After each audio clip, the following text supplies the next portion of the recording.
Today I'm welcoming Doug Howarth on the show. He's an inventor, entrepreneur, author, keynote speaker, and discoverer of Hypernomics. Doug Howarth unleashed a paradigm shift. He discovered multidimensional economics. It alters economics in the same way relativity changed physics, as it uses new frames of reference, according to his words. But there's no upper limit to the dimensions considered, although he speaks mostly about 4 dimensions in determining price. It finds the linked, opposing, self-organizing states of value and demand that work against each other at all times, just like the game of tug of war. Enjoy. Serena, thank you so much for having me. I really appreciate it. I've checked out your show and your website. You've got a very interesting collection of ideas and technologies. So I'm very happy to be a part of this. Thank you so much for having me. My pleasure. Yeah, hypernomics is, as the name implies, hyper means existing in more than 3 dimensions. And nomics means a field of study. So hypernomics is a field of study about phenomena that happen in 4 or more dimensions. And while it seems really complicated, I actually got the idea watching my wife buy a washing machine. She was buying this washing machine, and the one we had here broke. We went off to the store, and she said, you know, the washing machine we have at home is kind of small. I want to have a bigger drum. And I thought capacity versus price. So she was looking at 2 dimensions at the same time. And she said, we've only got 1 delicate cycle at home. I'd like to have more delicate cycles. So then I thought cycles versus price. So she just added another dimension in there. And then I saw the next machine up the line, and I said, what about this one? She says, it's too expensive. We can't afford it. And I realized that our little sale here was part of all the sales of this machine, and that fewer of the machines that were more expensive were being purchased than the ones that we were looking at, and still more of the ones that were cheaper. So that was price versus quantity. So I had quantity, capacity, cycles, and price. I realized that she was doing 4 dimensions, solving a 4-dimensional problem in her head, just juggling the balls in her head. And it turns out, when we started to study this, that everybody solves these problems in a way in which you can describe using some technology. And that's what we do. We solve these problems. And so what you would use it for is you'd figure out what, for example, what that price of the washing machine ought to be, or the TV set that you're looking at, or the computer from which you're working, or the car you drive. All those items that you buy, every item that you buy, is the price is determined by the market. I mean, the producers can set the initial price, but eventually the consumers are going to have something to say about the price. And if it's too high, they won't buy enough. If it's too low, they're going to bid the price up.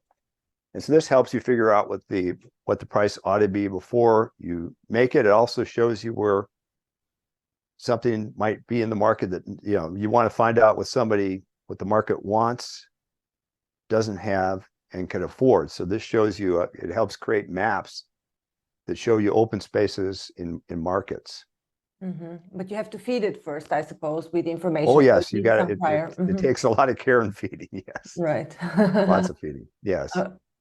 Okay, so the technology that you developed behind is actually a calculation methodology, or? Yes, it's a methodology.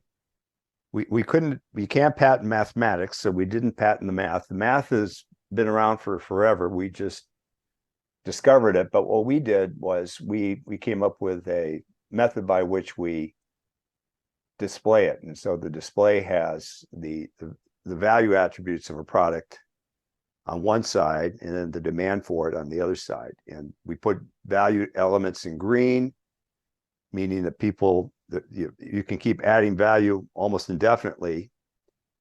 The reason we say that is that at a certain point, the demand is going to be limited by how many dollars people have to spend. And so it looks at the green value side and compares it to the red demand side, and it shows these interactions going on in the market at all times. So we've used it for everything from ground beef to train travel to spaceships.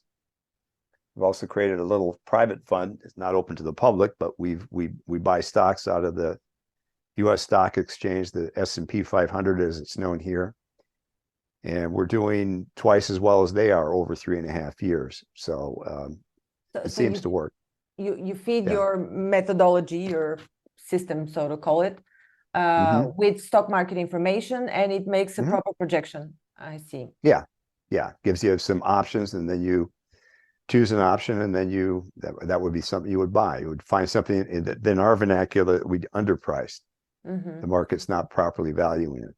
Or if you wanted to short it, you'd find something that's overpriced.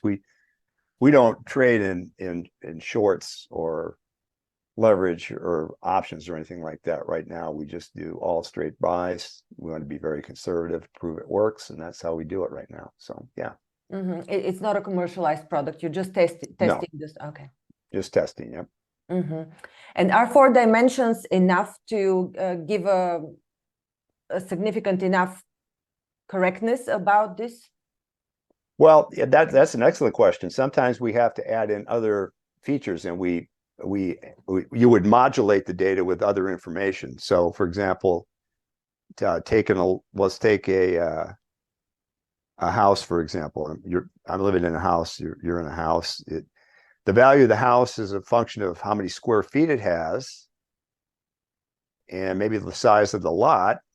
But it's also a function of the income standard that people are in. So you might look at the square footage of the house and the lot size, but then you would add another element, which would be what's the average income in your locality, and that would be another feature. And so it turns out you can keep stacking other features into this. We've got some equations that we use for stock market analysis that have 6 features that we've discovered that are useful in figuring out the value of a stock. I'm sure there could be up to 10 or 20 that would be useful. And you keep having to draw them out of the data and figure out what the market is responding to. So yes, that's an excellent question. That exactly is true. So okay, I have another interesting question here when you talk about housing prices, particularly. So when we think about the income of people, it's like a spot price, like it's the income as is. But does it make any projections of what the economic outlook is for the coming, let's say, quarter? Does it take this into account, and how this would affect income? Yeah, it can do that. One of the things that we do is we like to take what we call the distant past, the near past, and the present. So we take the distant past, the near past, and the present, and we use these snapshots to project the future. And so you can't go too far out in the future, but if you take what's happened, say, in real estate a month ago, 2 months ago, and you take it a month ago, and you take it now, you're starting to get a little bit of a trend that shows you how the market is moving over time. So yes, we can do that. In fact, we did that for aviation. There was a company that was making a business jet, a supersonic business jet, up in Reno, Nevada, about an hour's flight north of here. And they were building this jet. They had so much money set aside for the development cost. That looked good to us. And then they had a price that they posted for it, and we did some analysis and said, well, that price is good. But then they said they wanted to sell 300 of these things for $120 million in a decade. And it worked out that the market was only supporting, when they started out, would support about 47 in 10 years. And 5 years later, it was supporting maybe 63. So when they started out, in their first year, they had 20 orders. And 5 years later, they still had just 20 orders.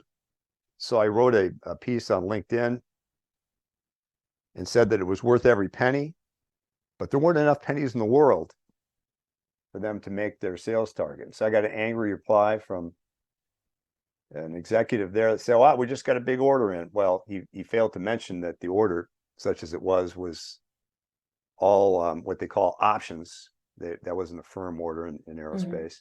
And then 6 months later, they went bankrupt. And they seemed surprised, but if you'd done this analysis early on, you would have prevented this $1 billion plus fiasco from happening. They basically lit $1 billion on fire here, and never to be recovered.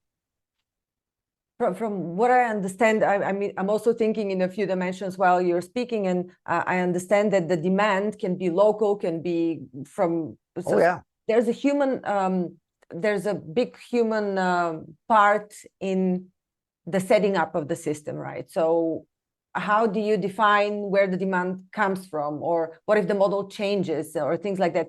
Do you take this information from the client, or how does it work? Or do you have a team who does it for the client? Well, it kind of depends on the job that we're doing, but say for example in the stock market, you can get all the information you need to populate one of these models from say a TD Ameritrade account. That's how I do my stuff. I take data from TD Ameritrade, and they have 500 stocks. You can get, I think 200 or 300 columns of data if you wanted to. We don't pull in that much, but we take in this data, and from that you can get enough data to do the analytics. But back to your other point, sometimes what we have to do is, the reason we pick aerospace is a lot of the aerospace projects have their prices posted online by somebody. In some cases, it's very hard to find. For example, helicopters is hard to find. But if you wanted to find the price for military hardware, for example, here in the United States, the government they're required to be transparent. So they will actually give you the data. And so sometimes you have to go out and dig it out. They just don't give it all to you nicely ordered. You have to go dig it up and then order it and everything. But there's various ways that you go acquire the data, and it becomes it can be either very easy, like with the S&P 500 data, you can pull everything in you need inside of a minute. And then other things that could take you thousands of hours. So it depends kind of what the project is. Mm-hmm. That was actually my next question. Are the projects given by or assigned by the customer, by a company, or who are your clients? Yeah, they're typically assigned by a client. We've worked for NASA, Lockheed Martin, Virgin Galactic, Northrop Grumman, Raytheon Technologies. We started in aerospace. We're trying to get a wider purview. We're trying to get into some more elements. So we've done analytics for, say, train travel, what electric cars cost. We've done it also for agriculture. So we know the technology will work for any field to which we want to apply it. So that's what we're trying to expand our client base by going into some other fields outside of aerospace. Mm-hmm. So does it require a big ticket client to get an assignment with you, or can a smaller company also make use of a package that you're offering? Yeah, a smaller client can use the same thing. So for example, we have a restaurant just down the street from us. And during COVID, out here in the United States, they were restricting indoor dining. You maybe remember that. I don't know if that happened in Europe, but it did, yeah. Indoor dining was highly restricted at the beginning of COVID. Mm-hmm. And so they had a patio area, and they had, I think it was 3 very large tables. They had 3 tables of 6 and 3 tables of 4, and then just a couple of tables maybe of 2. And I'd been there coming to this restaurant for quite some time, and I saw all the tables were occupied, and there was a line out the door. And we knew the manager, we knew the owner very well, and I said, "Hey, do you want to make some more money?" And she said, "Well, sure. What would I have to do?" I said, "Well, you need to take your big tables that are occupied but not fully occupied. You need to take some of the big tables out and put tables for 2 in, because it works out that worldwide there are more than twice as many parties of 2, at least in the United States. There's more than twice as many parties of 2 going to the restaurant as there are parties of 4, mm-hmm. and even fewer still of 6. So what you want to do is you want to be able to accommodate the optimum party size. So they took out the large tables, some of them, and put in some small tables, and the revenue shot up 25% in 2 months. So that's something you can do locally. It's a pretty easy application of the tech. So, mm-hmm. Is there something you can do yourself online, or does it require your team or yourself to set it up? Well, we're about to set up classes for Hypernomics. You would take a class. the publishing company Wiley and Sons is going to publish my book entitled Hypernomics: Using Hidden Dimensions to Solve Unseen Problems. That's going to come out in January of next year. They're going to use it as a textbook. So between this textbook and our class, or the class you might take in college, we believe you're going to have a pretty good way to understand this field. It's like any new discipline in college. You would typically want to go and learn about it. It's the math behind it is, I wouldn't say it's easy, but it's no harder than, well, it's less hard than a lot of the advanced high school classes. So from that standpoint, it's understandable and accessible to people, and we think it's going to revolutionize the financial industry. Right now, Dr. Clayton Christensen out of Harvard will tell you that 95% of all new product ideas fail. Well, what if that was only 94%, say? Well, it doesn't sound like a lot, but then you're going from a 5% success rate to a 6% success rate. Maybe the success rate could go up by 20%. Well, what would that mean for the economy? Well, it would mean a lot for the businesses that are putting this stuff together. They're increasing their chances of getting the right thing because they start to understand the market space and how people are actually working in a space. Because this shows you where everybody is.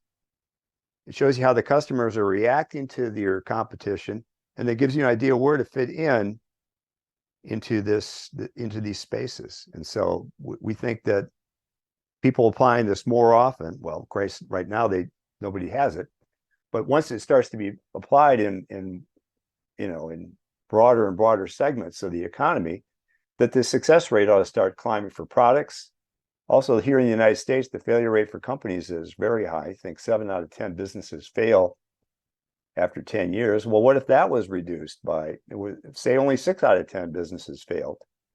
Well, it'd be, very much appreciated from the extra business that didn't fail because they use this kind of technology. So it's within reach of anybody that's taken a high school math class. If you could take a high school math class, you could take this class. It's basically appealing. Uses a little bit of statistics you may not get in high school, but the math is all something people have seen in high school. And it's all accessible to people. So we think it's going to be very dynamic. It's our intention that it would be a course in college at the beginning, and then eventually a concentration in business school, and then maybe eventually its own discipline, hypernomics. Mm-hmm. Wonderful. I'm wishing you all the best in this endeavor. Thank you. Would you mind sharing at least a glimpse of what you're seeing in terms of the outlook from the S&P 500 now that you're looking at it with the scope of hypernomics? Yeah, it seems like the market is kind of wondering what to do. What's happened here in the United States is that the money supply had been very stable for decades upon decades. It wouldn't vary by more than, say, 10% in a quarter. And then when COVID hit, it went up by 400%, over 400%, 4x. And then it went up from there, and now it's coming back down. So the stock market's wondering, and then the interest rate here in the United States went up along with that, which is part of the, because the inflation's gone up here. And the inflation went up because there's so much money in the market. So I think the market's trying to figure out, are we going to reduce the money supply and reduce the interest rates so that people can go into the stock market and make more money? So the market's kind of vacillating and doesn't know what to do. And so we're kind of in a hold position right now ourselves. We haven't made too many trades lately because we feel like the stocks we have are pretty good.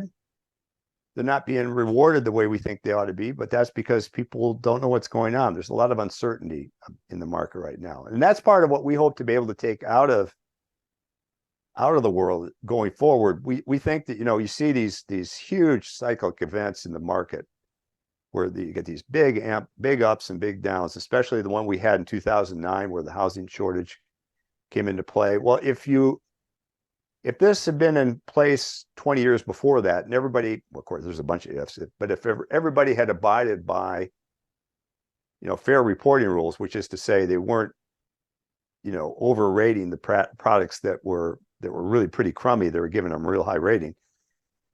That blip we had, instead of being so massive, would have been reduced. So we think what will happen over time too is that the volatility in the market will start to dampen over time as people get this technology in their back pocket.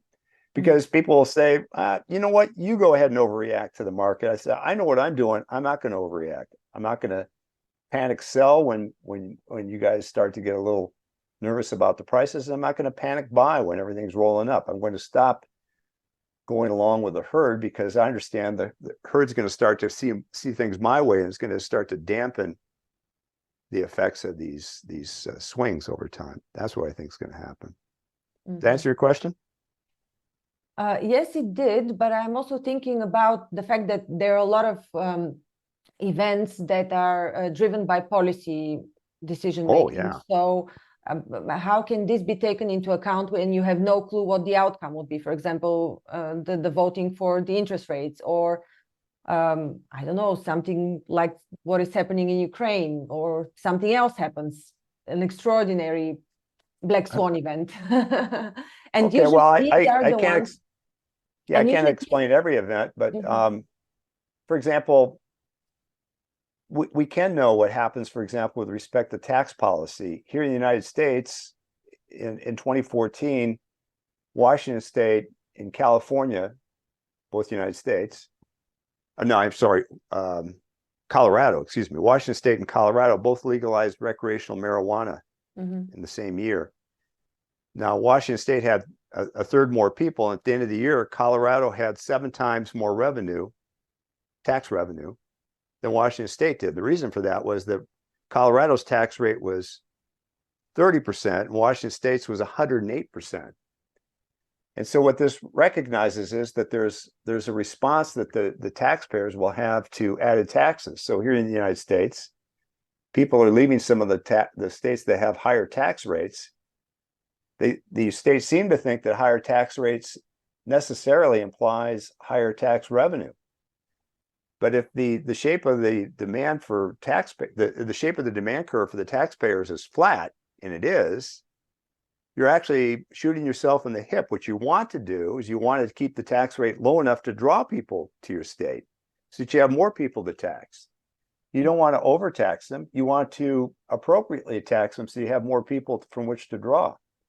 And so what's happened here again in California, a lot of really wealthy people have left because they've thrown some pretty steep taxes on them that they can not have to pay if they're in other states. And so this policy, getting back to setting interest rates, the money supply, the interest rates, the inflation, it's all tied together, and it's tied together in a 4-dimensional system that's modulated by these other factors. And so what you need to be able to do is you need to model this in order to predict what's going to happen going forward. So not too many people understand that now, and it's our intention to get more people to understand it. So fewer bad things happen. Now, to your question about Ukraine, I guess Nicholas Taleb would say that's a black swan event. That becomes pretty hard to predict. I guess you could look at past wars and see if you can predict around past wars, but I mean, it's just a huge tragedy. I know you're quite a bit closer to it out there where you are, and your homeland's even closer still. I don't know how you go about predicting that now, but we may have something to say about that going forward.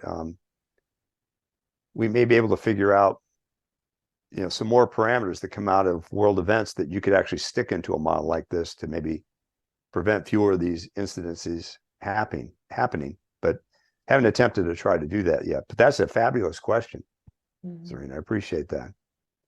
Very good question. Appreciate your answer. Is there another example that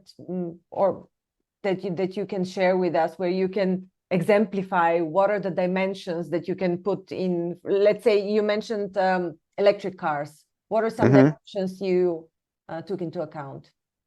for the pricing? Well, we when the first electric cars were first starting out, we looked at horsepower and range, and now what we're looking at is the ranges are starting to become more homogenized. So there's not as much separation, but we're looking at, or I should say, the ranges are being more homogenized. We're looking now at the horsepower and the number of seats. So if you have an SUV that seats 7, that's more valuable than a sedan that seats 5 or a sports car that seats 2. So we look at seats and horsepower. We could also look at the warranty of something like that. When you're looking here at your computer screen, you could use when we talk about a car, that term that I have for passengers is a capacity term. So your computer's got a certain capacity to it. There's the internal memory, and then there's the RAM. And then there's a certain capacity to the screen that you're looking at. And that the screen's not only got a capacity to it, but it's got a clarity based on the number of pixels.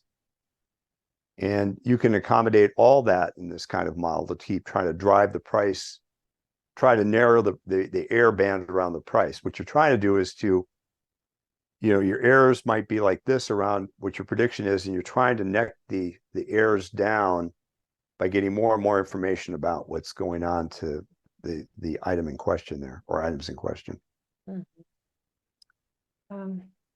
This is impressive.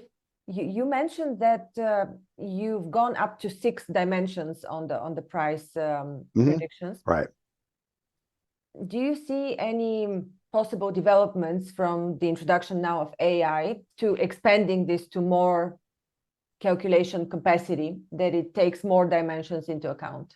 Oh yeah, absolutely. It's our hope to integrate AI into the tool. And right now you might have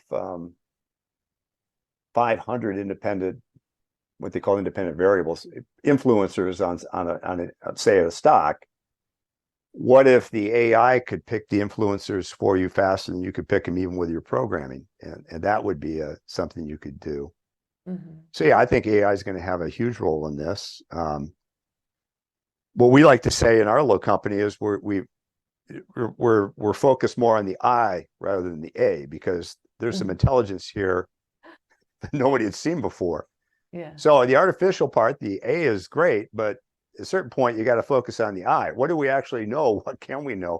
And it turns out we could know a lot more than we used to know. And that's kind of the whole point, is that once you see something like this illuminate before your eyes, you're going to say, oh my God, where is this? I got my degree in economics, and part of me never believed all of that was being taught. And then all of a sudden I discover this, and you say, well, this is the reason I didn't believe it. There's more going on here. There's use the Wizard of Oz phrase, there's more behind the curtain. So this kind of opens up the curtain and shows you what's going on.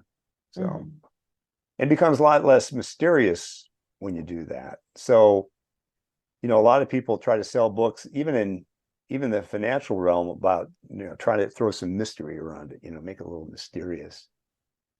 And they'll say, well, what's going to happen here? Well, we can't know what this is going on. In fact, when I was studying this area on business jet, some highly regarded magazines were saying, well, we don't know what the market is for this. I go, don't you? I mean, it's right there. You can actually pull the data apart and say, that's not going to happen. You can make a statement about it. I made a statement about it. You could have made the statement about it. But don't tell me that you can't find the data on it, because you just can't find the data because you have been told or taught how to find the data. The data is out there. And as we start to go forward, people you're going to be much less likely to make a statement like that. Oh, we can't know. Well, what if you could know? And that's the kind of the point, is that a lot of stuff that people thought they couldn't know, they can know. And this tries to lead them to creating the tools, tools we've created, tools that they're going to create for themselves based on our tools, and then to solve these kind of answers so that we have fewer and fewer, first I'd say financial mistakes, but it also turns out that you can use a 4D model to apply it to COVID. So we've actually applied it to COVID. I don't know what it means, but we actually have a 4D model that's correlated that shows how COVID creates its own little market. It has a market, instead of trying to solve for dollars like we do for stocks, how much is it worth? COVID's trying to sell it for cases. The virus is sitting out there. How can I create more cases? Well, I got to be in a place where there's a lot of people. And it turns out that if the population is dense, it likes to go there. And at the beginning of COVID, what was fascinating to us was that it liked the places that had more money. Now, why was that? Well, it turns out, you might remember, the reason that COVID liked the places where more money is those are the people that are traveling more often. And so it was actually hitting the countries that had more money. And then also at the beginning of COVID, you could tell that countries that were in the high northern hemisphere, or the low southern hemisphere, in the temperate zones, were being hit more frequently than countries in the tropics. And why is that? Well, some people began to think that it might have something to do with vitamin D uptake, or just a natural resistance. But the thing is that you wouldn't know that right off the top of your head unless you took the time to plot it. And that's kind of what we take the time to do. We take the time to plot that and then try to make inferences out of what that data is saying to us. And so we hope that medical researchers will find some uses for this too. But it looks like COVID creates a market for itself. Now, if that sounds silly, and maybe it does, I got to tell you one more story before we close here. I don't think it sounds silly. I'm actually thinking of the next announced pandemic in the US. Are you hearing anything about it? I forgot the name of the variant. There's another strain of COVID, I think, is what's coming. Okay. There's another strain. So you have a new application now. Yes, we have a new application. But so one day, about, 2 months ago, I was standing at the end of a trail. I just looked down and I saw an ant. Not a relative, a little tiny ant. And I remember Richard Feynman, the physicist, the Nobel Prize winning physicist, had studied ants. And so I just decided to look at this ant for a second. So I saw this ant, and it started to go in a counterclockwise motion. It looked like it was making a circle. So it goes around about 360 degrees. And then I realized it's not quite a circle. He's a little bit wider than he started out. And then he goes another 360 degrees, and he's wider still. And then he does it another time, still wider. And then I realized that little guy is doing surveillance. And so I race home, in the shape of go onto the internet, and I type in ant surveillance.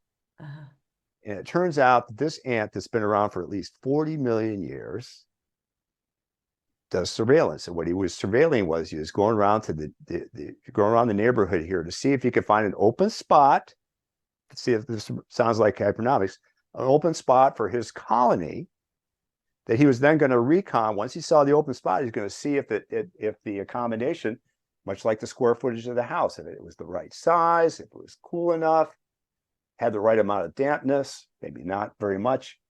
But if it was, and away from the other colonies, so he had his own little area, his own little spot in the sun, that ant, 40 million years old species, that ant was doing the same thing people do. So that leads me to believe that this thing would go from a human to an ant to a virus pretty easily. Everybody's kind of doing the same thing in their own environment. So the idea then would be to apply the general principle to the specific problem that you have. Wow.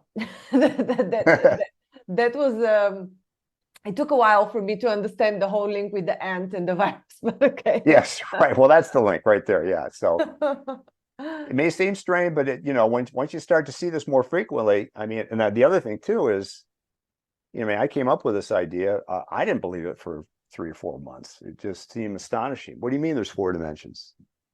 Well, they're not physical dimensions, I kept telling myself. These are mathematical dimensions.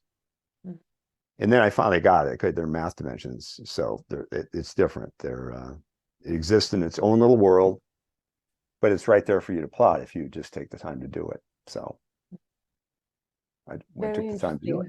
Yeah. Very interesting line of study, I guess. Yes. Yeah. Yeah. I had another question, but it's going to take me a while to recall it. In the meantime, maybe you can tell us once again about where people can reach you and about your book once again. When okay, great. Out. Yeah. My email address, if you care to email me directly, is dhowarth, that's DHOWARTH, at hypernomics.com. The website for my company is www.hypernomics.com,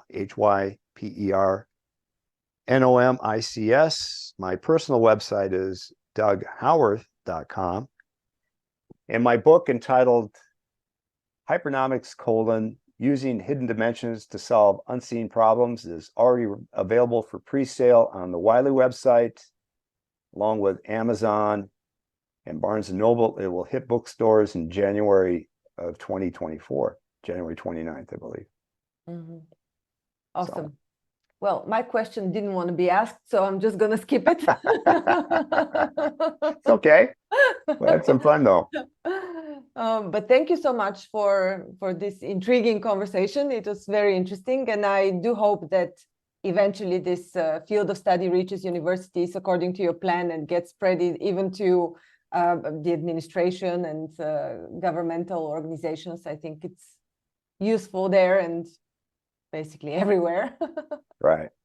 Well, Zarina, thank you so much for having me on. As I said, I love your organization. I love the podcast. So thank you. It's a great honor for me to be on the show. Thank you. Thank you so much. Likewise. Thank you for listening to Grow and Learn. We hope that you found our podcast informative, engaging, and inspiring. Our mission is to help you keep growing and learning, and we hope that our conversations and insights have provided you with practical advice and useful perspectives. If you're looking for personalized support and guidance to help you achieve your personal or professional growth objectives, I offer a range of services to help. As a trusted management partner and mentor, I work with businesses in the process of transformation, looking for new streams of business, as well as M&A. With an extensive professional network of experts and mentors, I can bring on board the right person or team based on the specific needs of the company I'm working with. To learn more about the services I offer and how I can help you achieve your goals, visit my website at grownlearn.org. You can also reach out to me via email or social media. I'd love to hear from you. And if you enjoyed this episode of Grow and Learn, please subscribe to our podcast and leave us a review. Your feedback is important to us, and it helps us to continue to create content that is relevant and valuable to our listeners. Thanks again for listening, and we look forward to sharing more insights and perspectives with you in the future.